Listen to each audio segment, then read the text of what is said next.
Hallo Gangrene Germany, herzlich willkommen zu einem neuen Off-Season-Podcast hier von der Gangrene Germany für euch. Wir haben heute einen ganz besonderen Gast. Wir haben uns Verstärkung geholt, nämlich aus den Vereinigten Staaten.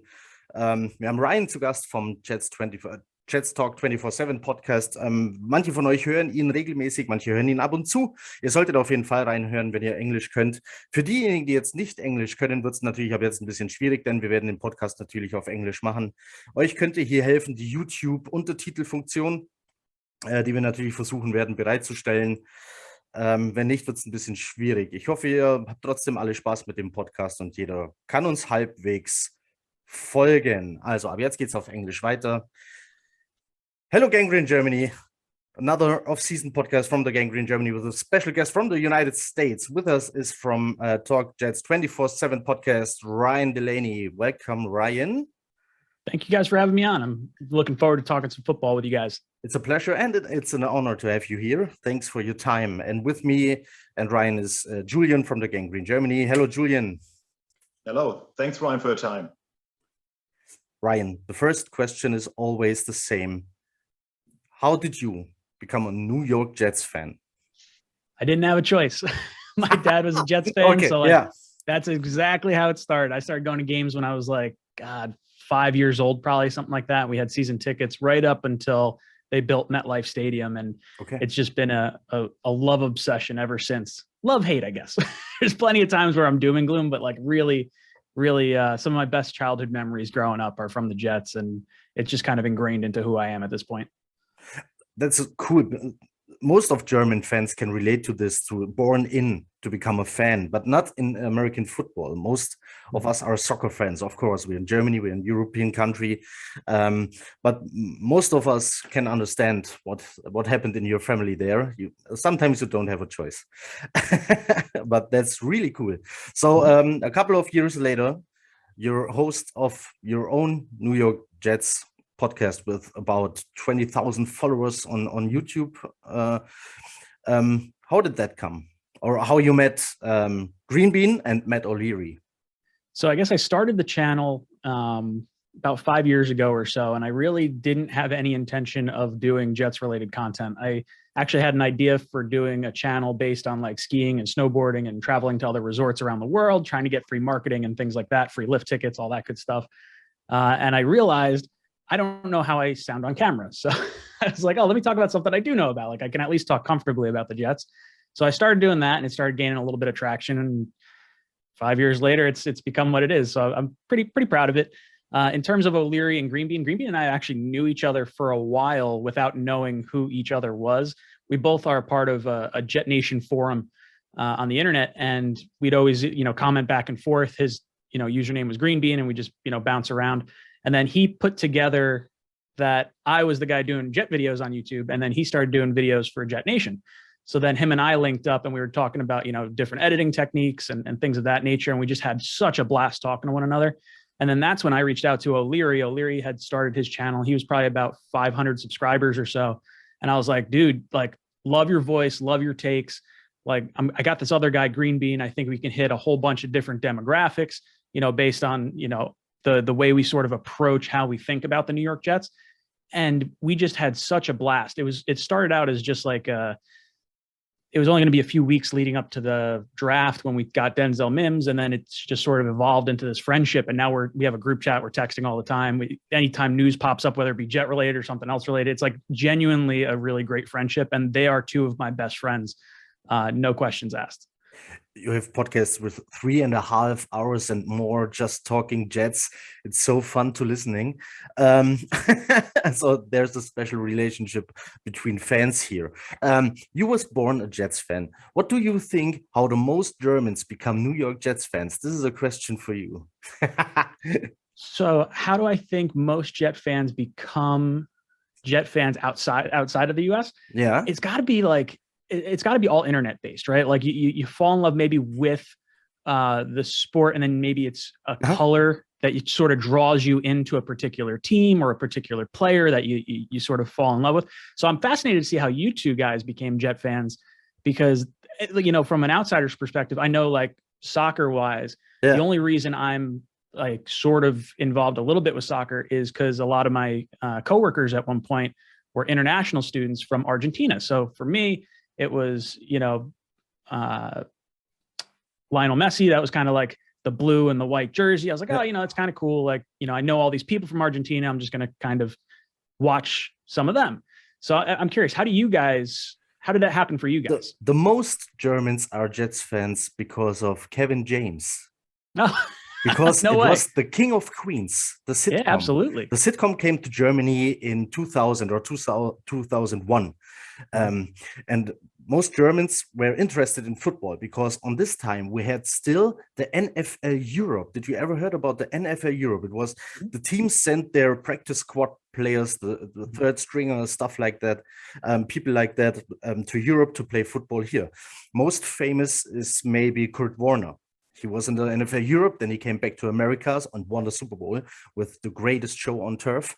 He played in the NFL Europe. So there were many Germans interested in football, and then they saw the King of Queens with all the Jets stuff around. In every picture and every scene, there was a Jets blanket, a Jets shirt or a jersey, or they went to the stadium, stuff like that. And about 60% of the gangrene Germany are just Jets fans because of King of Queens.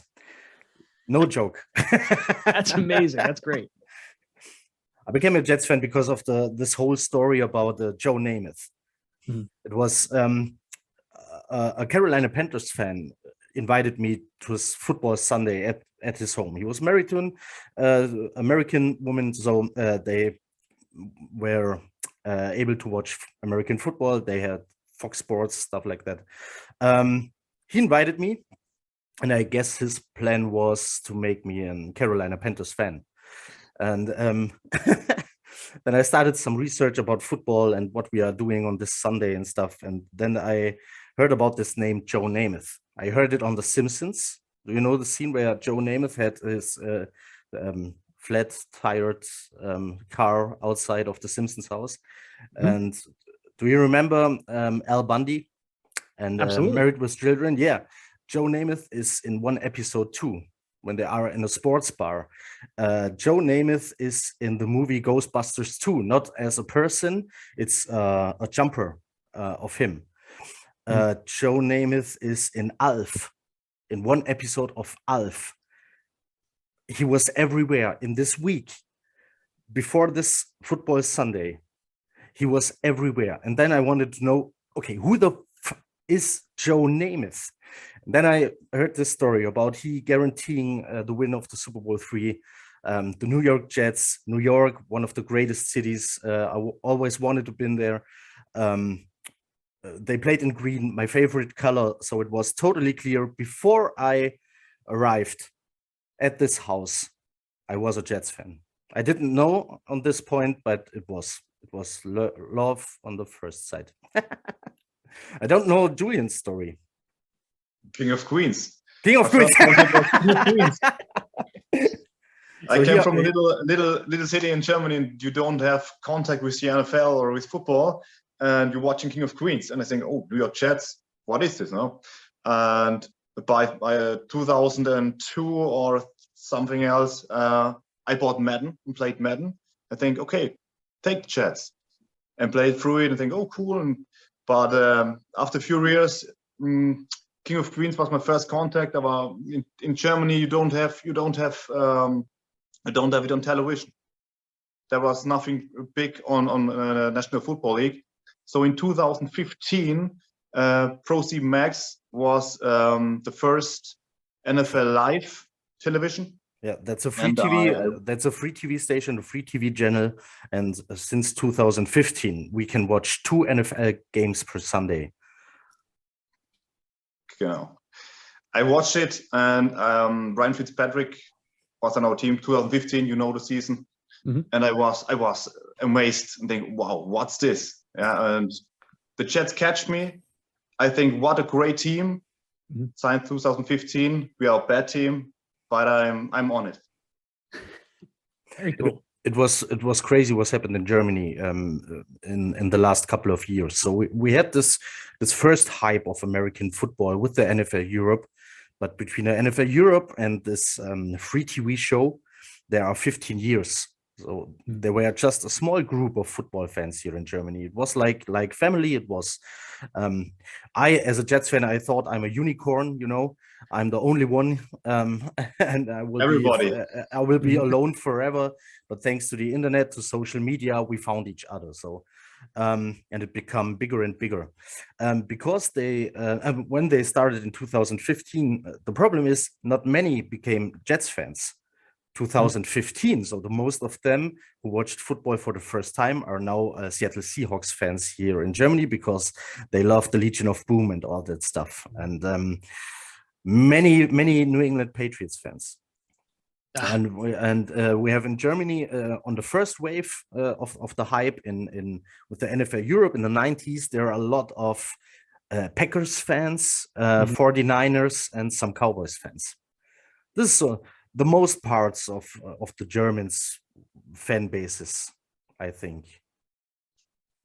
Yeah, it makes sense. Those are the popular teams of the time too. Yeah. You think who's winning championships? It makes sense. That's sort of why, like, when we see quarterbacks come up through the years and you see Zach Wilson become the Jets quarterback. Oh, he was a Tom Brady fan. Well, of course he was a Tom Brady fan. He was a quarterback growing up through like the 20 years of the best quarterback to ever play the game. Like, it just makes sense. Yeah.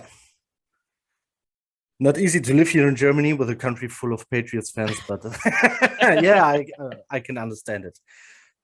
So you told us about interaction with you and soccer Argentina. Is this your first interaction with other Jets fans from other countries, or did you have ever a podcast with, I don't know, Jets fans from maybe Mexico? A lot of football fans are from Mexico, Canada, I guess. Yeah, we've had, so I don't know specifically where a lot of them are from. I had in my old apartment, I had a world map, and I would take a thumbtack and I would put it in each spot that I had an interaction with. Okay, cool. Jet fan, like where they were from. Yeah. So I had a few in Europe, and then I had a few in like Australia. There was one in Brazil, Mexico, like a few, like kind of all over the place. So not like face-to-face interaction, but like in the live chat, or they call into the call-in show. So it's a lot of fun. It's neat seeing how big of a community the Jets fan base really is. Because in my mind, I'm thinking like, you know, tri-state area, New York, New Jersey, Connecticut, that's kind of like the sphere of Jet influence, with the primary bulk of that being on Long Island. So to see fans from other parts of the world, and even just other parts of the United States, it's really cool to see how the internet has brought this whole fan base together. It's always fun when you are on social media and you find other accounts from other countries. Like we are connected to the Gangrene UK and Ireland, the Gangrene Sweden, the Gangrene France is there, a couple of guys from Italy. Yeah, that's really cool. Always when you find other Jets fans. So Julian, you have a question for Ryan too, or? It's still early in the season. We haven't played one game, but how did you like our draft? And what was your favorite pick this year? Ooh, that's a tough one. I love the draft first and foremost. If I could have drawn up a draft, it would not have been as good as the draft that we wound up having. I would say let's see. So I'd give the draft an A. I thought the first 4 picks between Sauce, Wilson, Jermaine Johnson, and Breece Hall was absolutely a home run. Hearing the rumors that we wanted to go back up into the first to get Breece Hall too kind of puts in perspective our final 3 picks of Mitchell, Clemens, and Ruckert. Because we had already moved up 1 pick or 2 picks to jump the Houston Texans to get Breece Hall. So if you think, okay, what else would it have taken to get into the first? You're probably eliminating those last 3 picks. So when you look at Ruckert, you think, okay, that's a fan pick. Like, the fans really wanted this guy. He's a hometown kid.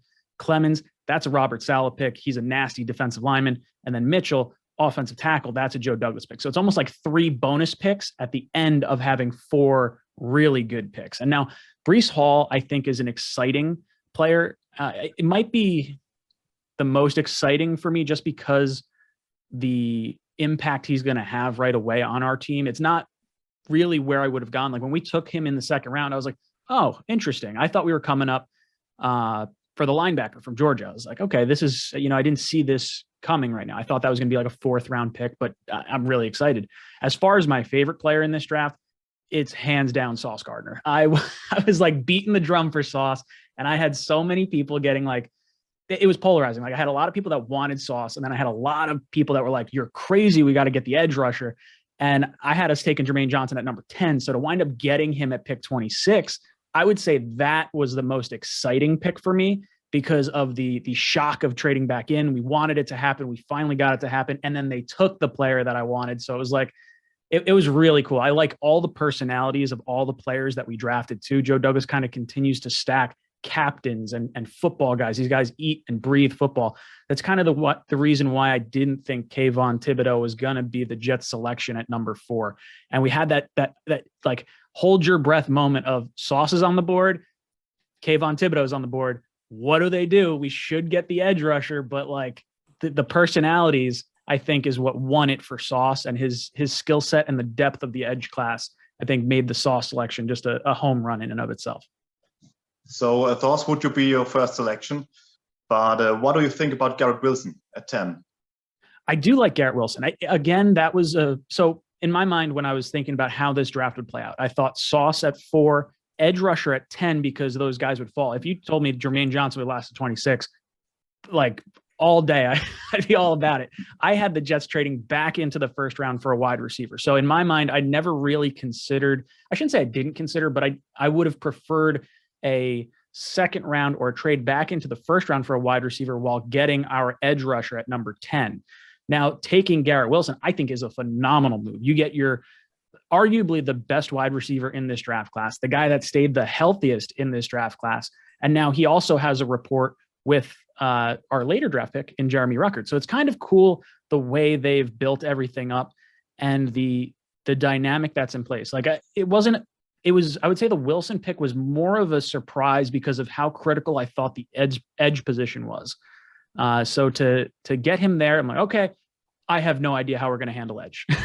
And then the surprise and the excitement of Jermaine Johnson, I think, was it sealed it for me for day one. Best first round I've ever seen the Jets have, in my opinion.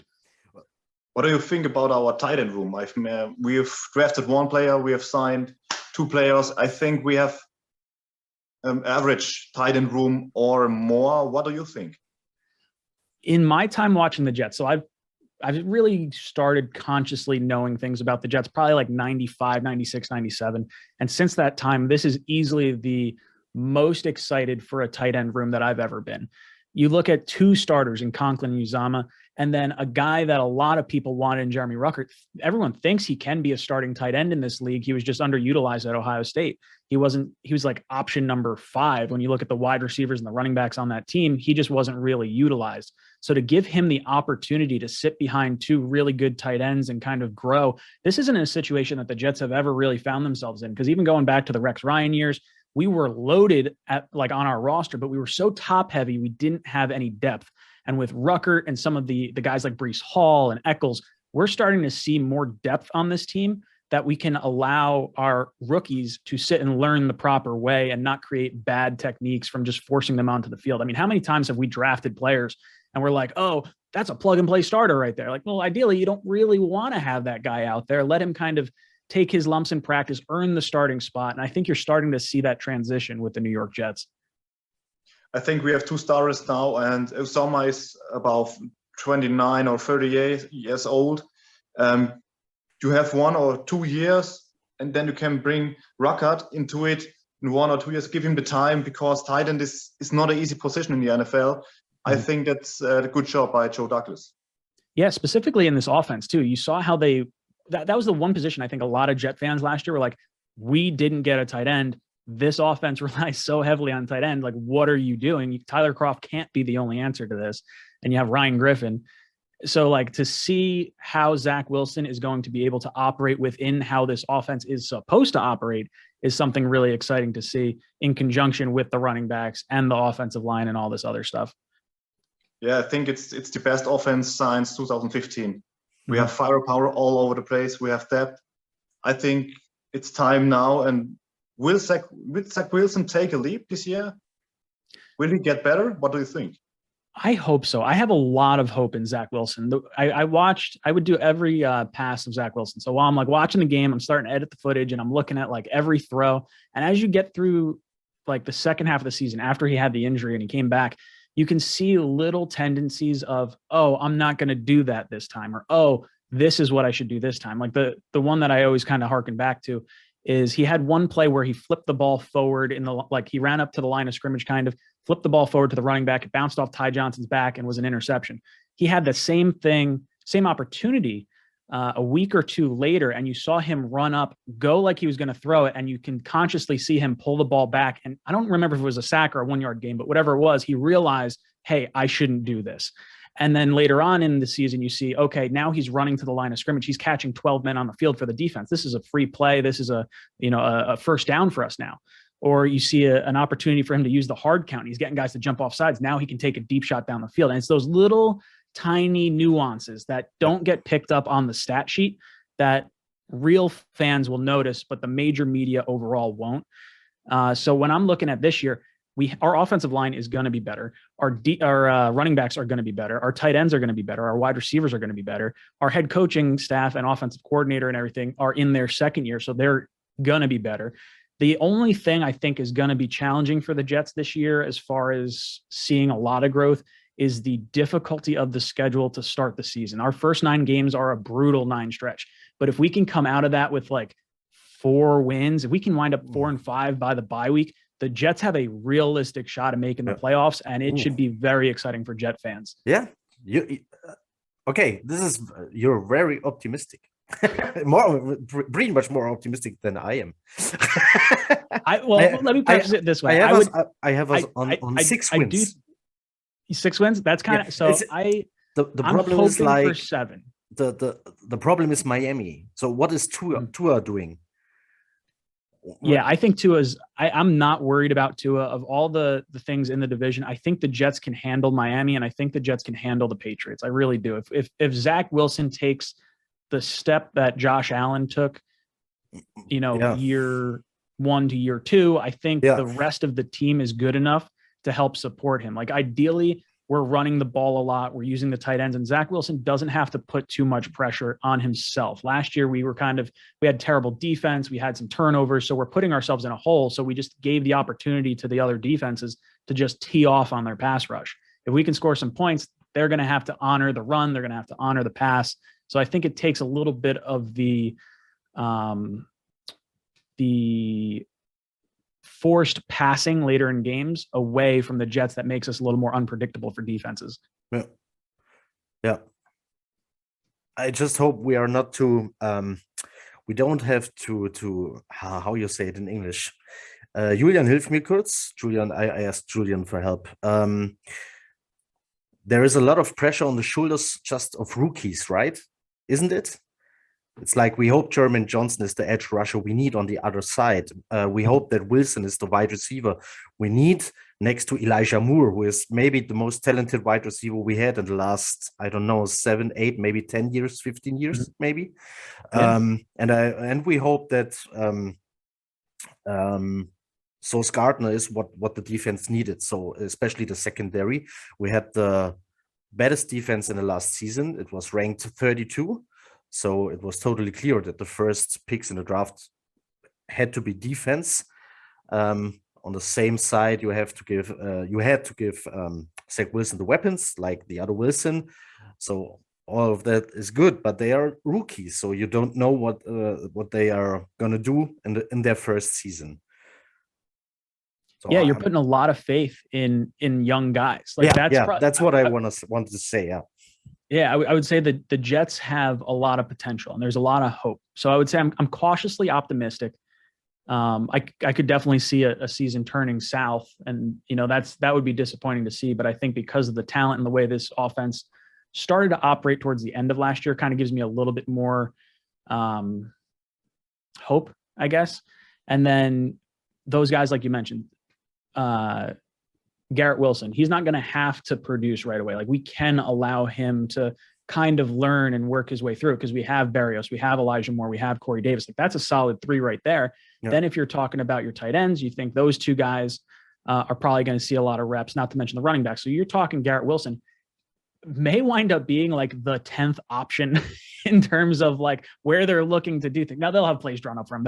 He's not actually the 10th option, but you could lean on some other players while allowing him to learn. And Sauce, since he was the 4th overall pick, he will be starting right away, but he doesn't have to be the number 1 corner because you got DJ Reed in free agency. So now you're allowing him to go against some number 2 wide receivers until he can earn the number 1 wide receiver or number 1 corner position for our team. And the same thing with Jermaine Johnson. There's going to be a lot of guys on this defensive line. We've had a ton of talent. You bring back Vinnie Curry, Carl Lawson comes back, Quinnen Williams, John Franklin Myers kicks inside. From what I've been hearing, it sounds like they're going to have a really healthy rotation of defensive linemen. So I think a good season for Jermaine Johnson might be like 4 sacks. And that may come off like kind of like disappointing because you're hoping for like 12, 13 sacks or something like that. But realistically, like that's rock solid. And then when you look at Breece Hall probably should have the highest expectations on him. He's going to get a lot more opportunities than any of the other draft picks that we had. Yeah, I think it's when you look at the last years, that's the difference between us and playoff teams. We don't have depth. We don't have good veterans. Now you have rookies, but you have solid veterans who can step in and play the ball. Mm-hmm. We have that when one guy goes down, we are not done. We have the second one, and the third one, and they can play football. We didn't have that in the last years. I think that's a big difference. You create a draft with an A, but how did you create the complete offseason with the free agency and the draft?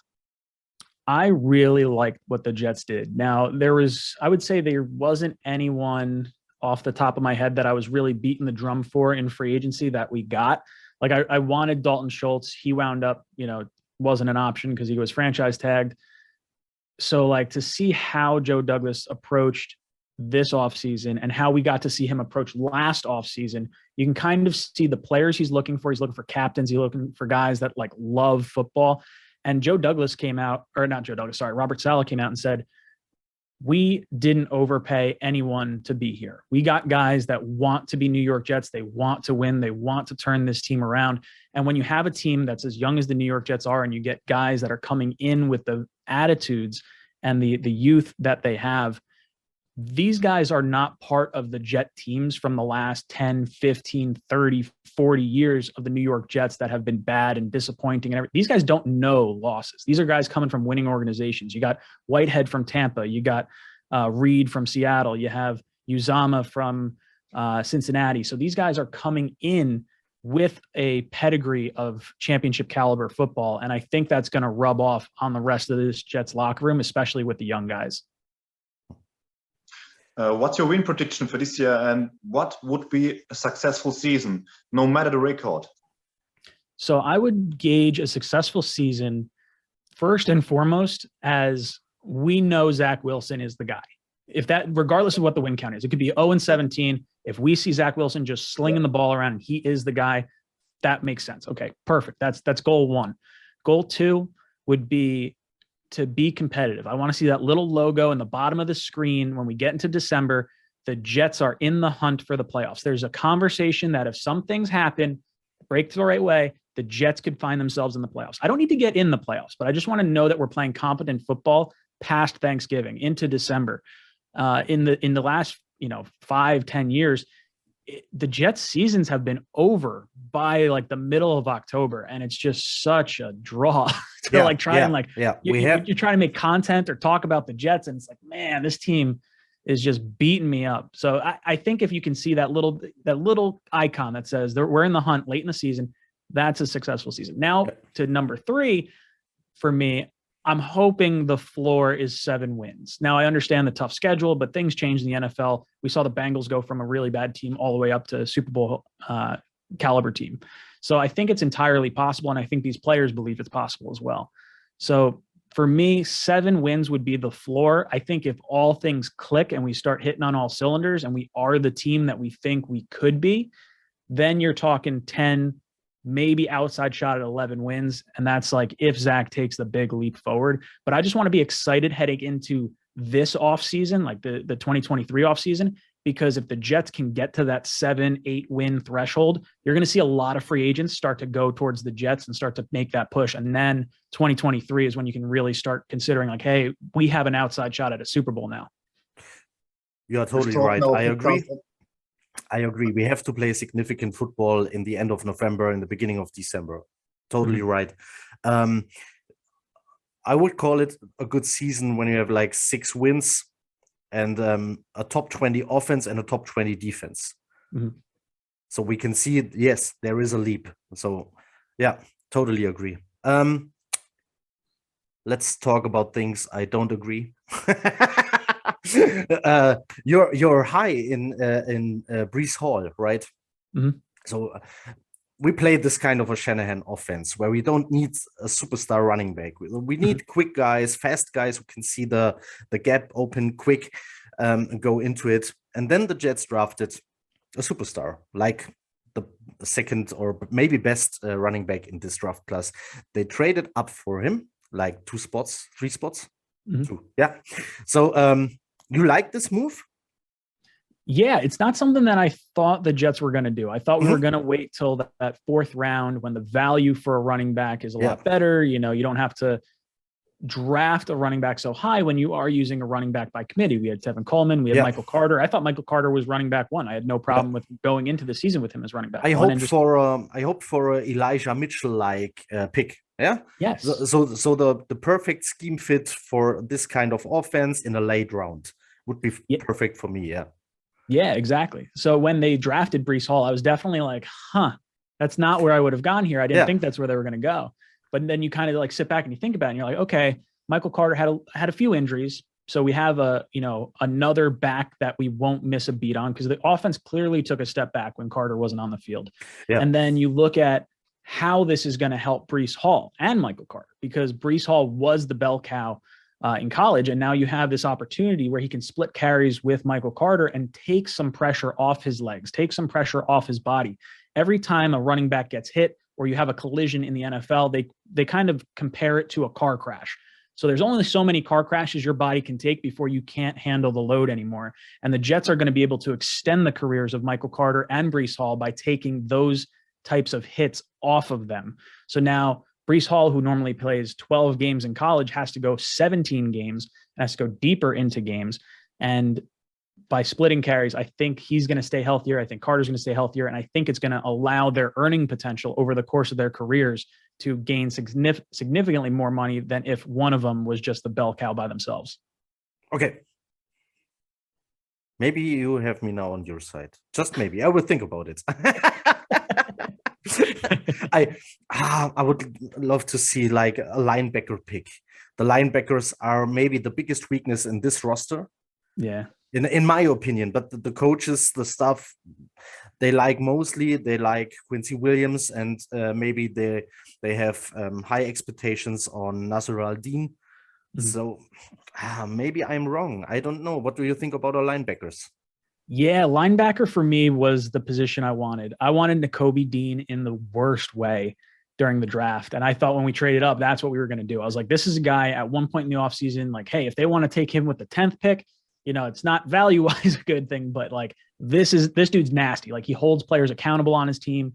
I really wanted the linebacker. Mosley more than likely is probably gone at the end of this season unless he decides to renegotiate, stretch out his contract, and lower his cap hits, because I can't see Joe Douglas wanting to pay him $17 or $18 million a year or whatever his contract winds up being. And Quincy Williams, I really like him, but I could see a situation where the Jets don't pay Quinnen, and now Quincy's like, all right, well, screw you guys, I'm not coming back. And then, there's some interesting aspects to that. And I don't know what to, make of Nasser Al-Din or Sherwood. Like those were later round draft picks. Are they going to work out? I would think next offseason, we're going to be looking at safety and we're going to be looking at linebacker and probably center as our 3 biggest needs that we're going to have to address, because we're going to be moving on from players that have been staples on this team for the last few years. Okay. Then we have to talk about another position group, especially one person. I want to talk about him with you. It's the O-line. So these guys, if they do their job, Zach Wilson can do his job. And there's one person Jets fans talked a lot in the last year. It's, of course, Mikhail Beckton. So I never saw a picture of him with 400 pounds. And every time I ask someone, hey, can you show me a picture with 400 pounds and more? The people like, no, there is no picture. So what is this story all about? Is it just because there is anything else they can write about, or is it true, or is Mikhail Beckton, is it a bust, or is he not? What do you think about this whole story and Mikhail Beckton? It's fascinating to me. It really is. And the tackle position is so critically important to the success of this team. I would argue it's more important than starting linebacker. It's more important than, you know, some like starting safety, like all those other positions that are clearly weaker. Premium position. Oh, absolutely. Maybe premium. the highest of it. Yeah. Yeah, absolutely. And for me, Mikhail Beckton, the talent is unquestionable. You watch his rookie year and he's ragdolling the Bosa brothers, Myles Garrett. Like he's dominating elite pass rushers in this league as a rookie. And that was with like shit guards next to him. Like now you have Elijah Vera Tucker, you have Laken Tomlinson. So regardless of whether he's playing the left side or the right side, I don't care. Does not matter to me. I think because of how George Fant played, he'd probably have to be the 1A for left tackle heading into camp. Now he could lose that if Beckton balls out, but I think it doesn't matter as long as he's starting on the offensive line. Now the narrative as far as, oh, Beckton's overweight, he's unhealthy. He was gassed a few times his rookie campaign where he had to come out of the game because he just didn't have the conditioning. And that's part of that is him being so big. Part of that is playing a longer schedule than he ever had to play in college. But at Louisville, he didn't miss any games. He didn't miss any snaps. You know, it's not in his nature to be like that. And then to have Greg Van Roten roll up on the back of his leg in week 1 against Carolina, that's not an injury that he could have prevented. Any offensive lineman that had that happen to him could end up in the same position. Now, because of his size, it's exactly my words.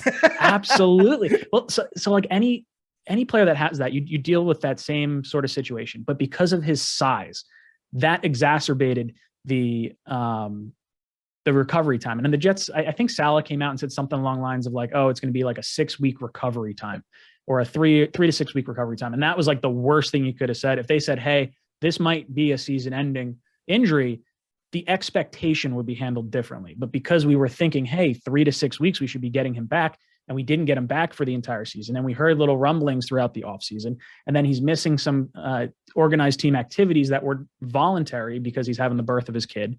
There's just because we haven't seen him and because the return was not what Jet fans were set up to believe it was going to be, I think that put unfair expectations on Mikhail Beckton. Now, there's also part of me that feels like there's got to be some truth to the weight issue because he's now on his 3rd nutritionist. He had 2 nutritionists. He had one in college. He had one getting ready for the combine, and now we just got him another one. So he's clearly understanding his weight is going to be an issue. And we've seen Connor Hughes, Rich Cimini, Dan Graziano, like all these different guys talk about his weight and the team being frustrated with it. And even some of the comments that Saleh made in some of his press conferences where it's like, hey, Mikhail, you know, we can't wait to get you back. And it's more so to be like, hey, we wanted to have you here. But there's a little bit there that does concern me for sure, because I don't think we start hearing all these things without some truth to it. And I think if Saleh was here when we were in that draft with Beckton, I'm not sure he's the pick at 11. I think we wind up going with Wirfs. But it's just, it's fascinating. That whole draft with Beckton and Mims and Davis and all that, we didn't have a combine. We didn't have in-person interviews because that was the COVID season. Yeah. So if you look at their RAS scores, RAS, relative athletic score, Joe Douglas went out and took really highly scored athletic specimens. So Zuniga, Ashton Davis, Mims, Beckton, these guys are all high athletic profiles. The lowest RAS score he's ever drafted in the top 4 rounds was Elijah Moore last year. And that was like an 8 point something. It was like really still a high score. So I think some of the Mikhail Beckton stuff, we are seeing a little bit, maybe we didn't get the full personality because we weren't able to see him in person. We weren't able to see Mims in person. And I think that's why that draft class, you know, along with Beckton and Mims and all that sort of stuff, might be why there's maybe unfair expectations or different expectations compared to some of our other players. No, there is only one Joe Douglas pick in the last 2 years, 3 drafts now, with a lower RAS scoring than all the others, and it's Max Mitchell. But for me, he's a perfect fit. So I love that he is a Jet now. I loved seeing him on college. Yeah. Let's see how it is going with Mikhail Beckton. I'm really excited to see him, and maybe he can turn around heads again. I hope so. Julian, other questions? Do you have any questions to us? Let's see. What would you say your favorite picks are from this past draft, or maybe your favorite player acquisition? For me, totally Max Mitchell. It's a high value pick in late in the draft for a tackle who can play on both sides and are from a college. They playing outside zone run. What's pretty similar to the Shanahan offense. So it's the same college where Elijah Mitchell was from. Yeah, it's Louisiana Lafayette, the Raging Cajuns. I love them. I love this with the chili on the helmet. I love them. Yeah. So Max Mitchell was the best pick in this draft for me. I love Jermaine Johnson. I loved him on Last Chance U, the Netflix documentary. I love Sauce Gardner and Garrett Wilson, but the best pick for me was Max Mitchell. For me, it's a tough one. I think it's Garrett Wilson. Maybe Sauce. I don't know. I'm not sure. You have to play football to see it. But I think Garrett Wilson is a great wide receiver. But we have 3 first-round picks. I think when you have 1, you have the big light on this guy, and now you have 3. And I think a lot of guys didn't know or don't know how good he really is. I think Garrett Wilson can surprise some fans. But Sauce Gardner it's exciting. I don't know. I'm not sure. He's a perfect scheme fit for this kind of defense the Jets are playing under Salah. So yeah, he can be really good on this defense. I'm excited to see him. I hope Hall can get some snaps too, because his leap in the last 2 years was really good. But in the end, it will be more snaps for Sauce Gardner in the end of the season, I guess. Yeah, Hall's an interesting player because I've seen a lot of Jet fans reach out and say like, "Oh, do you think we trade or Bryce Hall? Do you think we trade Bryce Hall?" And I'm like, why would you do that? We finally have depth at the position, and like someone goes down, we have an instant starter that was here last year. We got him and Eccles getting a ton of starting reps last season. I do want to see them, but I am happy they're both relegated to that 3rd and 4th cornerback role. But I feel confident if someone goes down that we won't have a massive drop off the way we did. If we had to go to say, Dunn or some of the ragtag group of guys we had in the secondary last year, specifically at the safety position, I guess. Yeah, it's depth was a problem in this roster for a long time. So late round picks didn't come out on the NFL level, so you had to pay backups really high. So this is not good for your cap space and stuff. Then you pay guys like CJ Mosley, who's a middle linebacker, but in the 3-4 system, very high with 17 million, stuff like that. It all comes out that you need more good depth in the roster to be so you can play the whole season on a high level. So this is I hope they keep him, and I hope he can get some snaps. Yeah, absolutely. Last question. Last question. What do you know about Germany? For me, I guess when I think of Germany, I'm thinking beer fest. I'm thinking Oktoberfest. So by me, I work at a resort. I've worked at 2 resorts the last few years, and both of which celebrate an Oktoberfest type festival. So the big beer steins and everything like that. The lederhosen, the different outfits and everything like that. So that's kind of when I think of Germany, that's my first thought. I don't know if that's too stereotypical. You guys dance around lederhosen a lot over there. I'm from Bavaria. I know what you think about us. It's totally okay for me. It's totally okay for me. The original beer festival was a wedding. 120 years ago, it was the wedding of the Bavarian king, and now it is what it is. So it's great. I remember so Oktoberfest, now it starts at the end of September. So like a lot of Americans are like, why is it Oktoberfest? It's not in October. It doesn't make sense, but it's 2 weeks, right? Like it's like the end of September, first week of October. Is that right? 3 weekends, but 2 weeks with 3 weekends. Totally crazy what's going on in Munich in this time. Millions of people and tourists from all over the world. There is one weekend, I don't know why, but there are one bus after another from Italy coming to Munich. So all the beer tents are full of Italian people. Totally crazy. It's gotta be a good time. But it's fun to watch how Americans do it. I was in Las Vegas 5 times, and I always visit the Hofbräuhaus Las Vegas, just sitting in a corner and watching. It's just it's cool, it's fun. So the people like what they do there and the crazy traditions of Germany. We don't wear lederhosen all the time, so this is an important message. Going down to the have grocery to store, get some milk and some lederhosen. This is a very important message I have to tell here. I'll spread the word.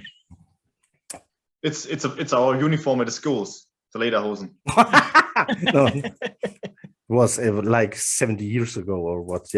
I love it.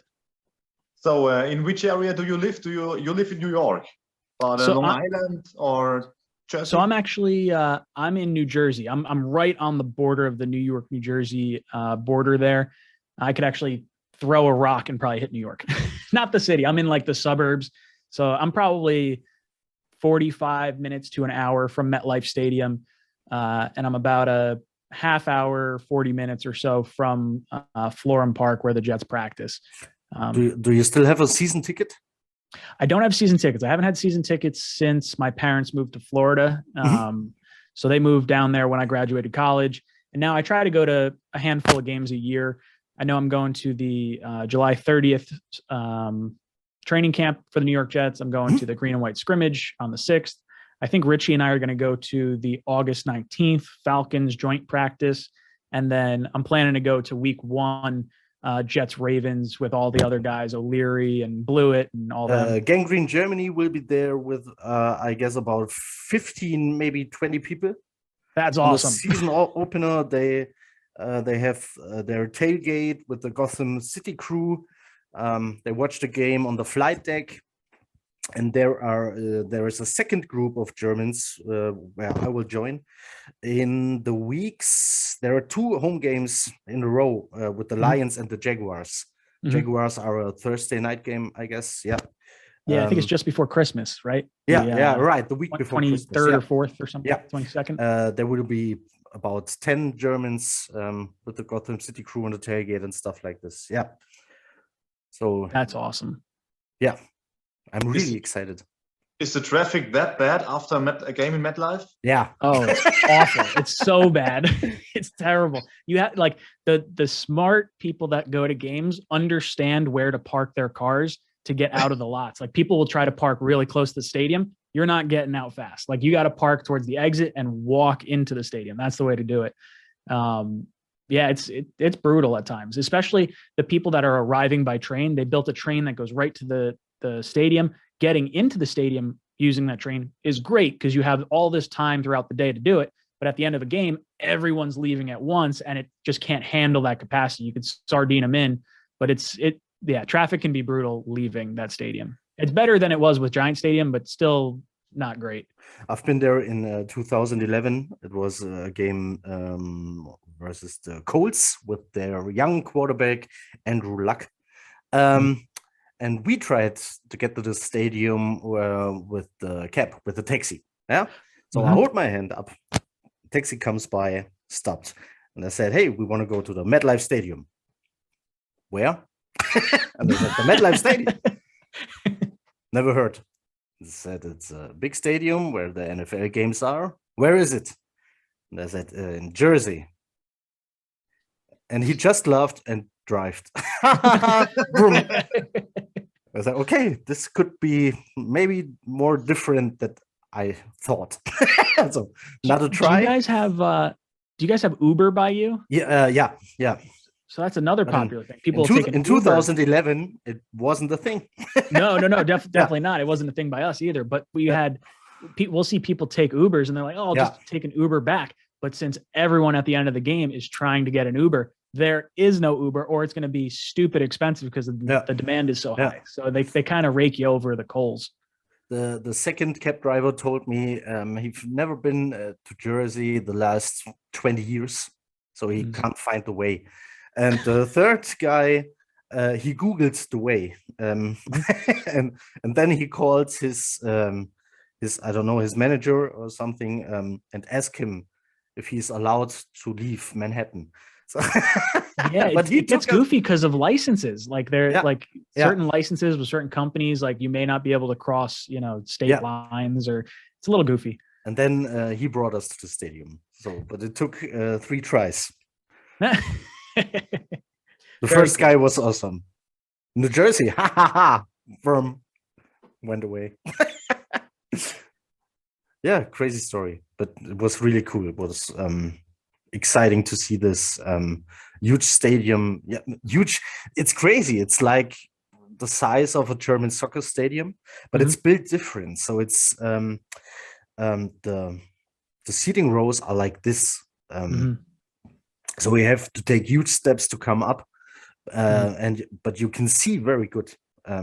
Doesn't matter where you are in the stadium. That's really cool.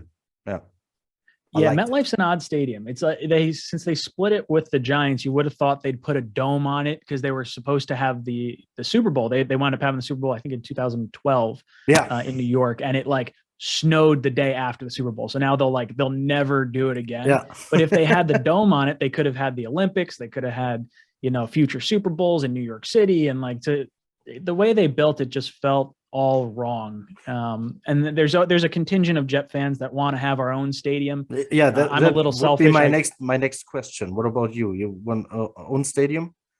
I would love our own stadium, but for me, there's some things to hang your hat on. Like the Jets and Giants didn't need to use any taxpayer money to build their stadium. They funded it completely by themselves. So that's kind of cool. Like the Buffalo Bills, they're holding the city of Buffalo hostage to get a new stadium paid for by the taxpayer. So that's, not a huge thing, but it's definitely something that irks people a certain way. I think the pride aspect of it, I would love to go into a stadium that was all decked out for the Jets and they had the Super Bowl trophy on display. They had all the paintings up and the pictures of all the Jets from seasons past. And with MetLife, they have to rotate it between Jets and Giants, alternating weeks or whatever. So you don't really get the home feel to an extent. The closest thing they had potentially was the stadium they were going to build in Manhattan. I think it was Manhattan. And that got shot down by the guy that owns the Rangers and the Knicks, Brian Dolan, who also owns Cablevision.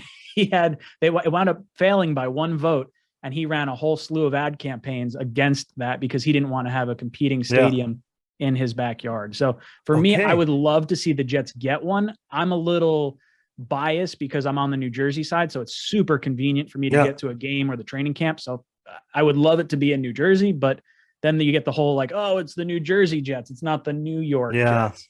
That whole conversation.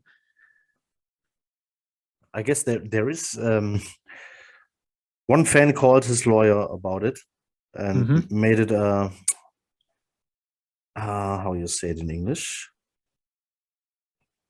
Made a big stink. A legal action or I don't know. So it's a law. They're trying to sue him. It was so. But what's interesting is the Jets play closer to New York than the Bills play to Buffalo. The Bills play in Orchard Park. They don't play in Buffalo.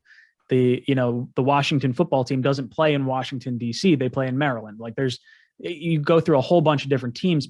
I would say half the teams don't play in the city they quote unquote represent. New York is just it's so close in proximity. I get why it's weird, but I don't know. I don't think too much of it. Good. Yeah. More to say? Julian? No? now you can talk to the German Jets fans. Where can we find you? Where you have the YouTube channel, Jets Talk 24/7. You're on Twitter, Instagram. Yep, Jets Talk 247. It's, type that in pretty much anywhere. You'll find me on some social media platform. But yeah, I do the live shows Monday and Tuesday, and constant videos throughout the week and the off season, regular season, and all that good stuff. So it's a lot of fun. Awesome. So I switch back to German. Okay. Ich hoffe, es hat euch gefallen, dass wir gemacht haben zusammen mit Ryan. Checkt out den YouTube-Kanal Jets Talk 24/7.